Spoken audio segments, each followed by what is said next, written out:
Ndugu wa Tanzania, na wasalimu kwa jina la Jamhuri ya Muungano wa Tanzania. Majina yangu ni Luteni Kanali Kevin Baraka Bebato, mkuu wa kitengo cha habari na uhusiano, Wizara ya Ulinzi na Jeshi la Kujenga Taifa. Jeshi la Ulinzi la Wananchi wa Tanzania linatangaza nafasi za kuandikishwa jeshi kwa vijana wa Kitanzania kuanzia elimu ya sekondari hadi elimu ya juu. Vijana watakaoandikishwa jeshi watapatiwa mafunzo mbalimbali muhimu ya kijeshi na mafunzo ya kuendeleza katika taaluma zao. Ndugu wa Tanzania, zifuatazo ni sifa za mwombaji.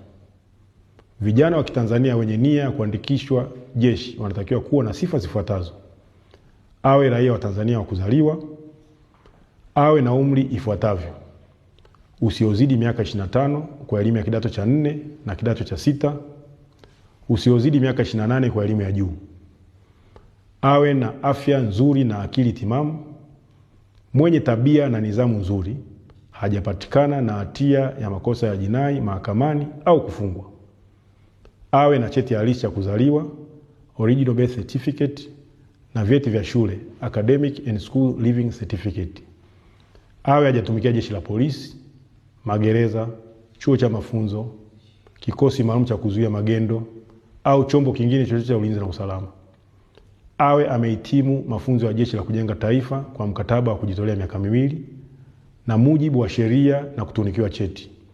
Ndugu wa Tanzania, utaratibu wa kutuma maombi ni kama ifuatavyo. Maombi yote yaandikwe kwa mkono na yawasilishwe yalipokuwa makao makuu ya jeshi Msalato, Dodoma, kuanzia tarehe 15 Aprili 2026 hadi tarehe 28 Aprili 2026, yakiwa na viambatisho vifuatavyo: nakala ya kitambulisho cha taifa au nambari ya NIDA, nakala ya cheti cha kuzaliwa, vyeti vya shule na chuo, nambari ya simu ya mkononi ya mwombaji, nakala ya cheti cha JKT kwa waombaji waliomaliza mkataba. Aidha, vijana waliopo kwenye makambi ya JKT hawahusiki na tangazo hili.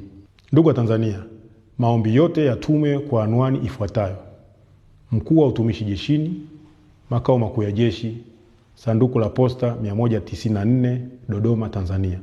Asanteni kwa kunisikiliza.